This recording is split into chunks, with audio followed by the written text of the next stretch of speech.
I didn't cheat. Not technically. But sometimes I think what I did was worse. It wasn't a single moment of betrayal. It was death by 1,000 cuts. Neglect, coldness, indifference.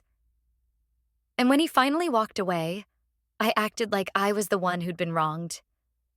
I told myself he gave up too easily, that he must have had someone else, that no man just leaves a marriage without a real reason. But deep down, I knew why. My name is Jordan. I'm 37, and I destroyed the best thing I ever had because I thought he'd always be there, no matter how badly I treated him. When I first met Ryan, I was 26, ambitious, and freshly promoted. He was calm, steady, a bit too soft for my taste. Or so I thought. We met at a mutual friend's birthday dinner. I liked that he didn't try too hard, that he wasn't cocky. He asked thoughtful questions, walked me to my car, texted me the next day just to say he enjoyed talking to me. We started dating, and before long, it just made sense. He grounded me. I made him laugh. He brought calm into my chaos. I brought spark into his structure. When we got married 2 years later, everyone said we balanced each other perfectly. And in many ways, we did. But balance doesn't always last, especially when you stop noticing it.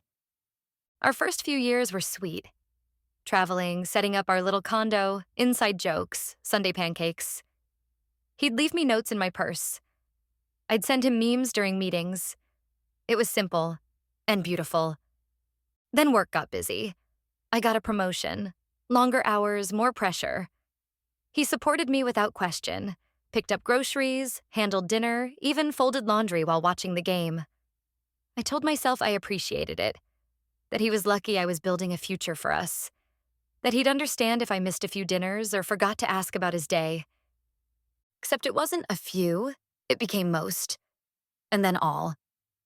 He'd try to tell me little stories, something funny that happened at work or a new recipe he tried, and I'd nod while scrolling my phone. When he asked if I wanted to go for a walk, I'd say I was tired. When he planned a weekend getaway, I told him I couldn't take time off. He never yelled, never pushed, just kept showing up, making dinner, asking me how I was, waiting for me to look up. But I didn't. I stopped saying thank you, stopped asking how his day was, stopped touching him for any reason other than routine. He started sleeping with his back to me, quietly, without resentment, just giving up a little more every night. I noticed I just didn't care enough to fix it. I thought, he'll get over it. He always does. And then came the night I walked in and he was sitting at the kitchen table with a suitcase. I laughed. Actually laughed. "Where are you going?" He looked at me, calm, almost too calm. "I'm leaving." "What are you talking about?" "I've been thinking about this for a while. I'm not happy. And I don't think you are either." I rolled my eyes. "Oh, come on. We've just been busy. Things are fine." He shook his head. "Number, you've been busy. I've been invisible. And I don't think you even like me anymore." "Don't be dramatic." "I'm not. I'm done begging for attention in my own marriage." That's when it hit me. He was serious. He had packed his things. He wasn't bluffing. I panicked, told him we could go to counseling, that I'd make more time, that I was just stressed. He said, "I know you're stressed. I also know you haven't asked me how I'm doing in months. I've been more roommate than husband for over a year." I told him he was overreacting. He said, "That's part of the problem. You don't hear me until I'm already gone." And then he walked out. I waited for a few days, thought he just needed time, that he'd cool off and come home. But he didn't. A week later, I got served divorce papers. It wasn't messy. He didn't ask for much, didn't badmouth me to anyone, just left. At first, I told my friends he was being irrational, that he couldn't handle a strong woman, that he must have found someone else. But I knew better. Because late at night, I'd sit alone in the condo and feel the weight of every moment I ignored him, every meal he made without thanks. Every night he laid beside me, hoping I'd turn toward him instead of away. I started reading old texts, the ones where he told me I was his home, where he said he was proud of me, where he thanked me for choosing him. I'd never replied to most of them. I remembered the night he got a small promotion, not as big as mine, but still meaningful, and brought home a bottle of wine to celebrate.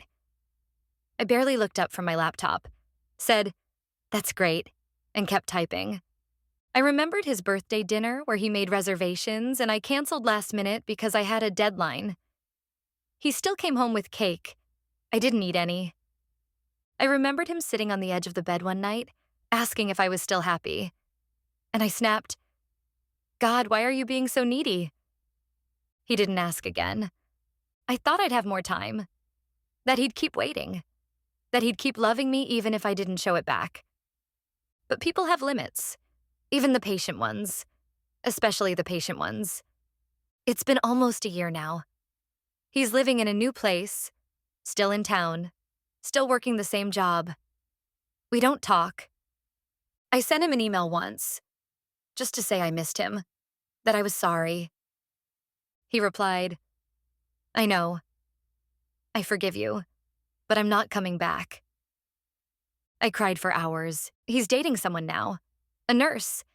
She's sweet, warm, always smiling. I saw them once at a grocery store. He looked happy, and I was just there. I used to think cheating was the only way to destroy a marriage. But now I know neglect can be just as cruel. Silence can be just as loud. I didn't cheat with my body, but I cheated with my absence, with my pride. With every moment, I decided work was more important than love. If you're reading this and you're in a relationship that's gone quiet, don't wait for them to pack a bag. Don't assume love will hold forever without care. Notice them. Ask them how they're doing. Say thank you. Apologize first. Because once they stop hoping you'll come around, it's already too late. And you'll be left, like me, replaying every moment, wondering how you let it slip away.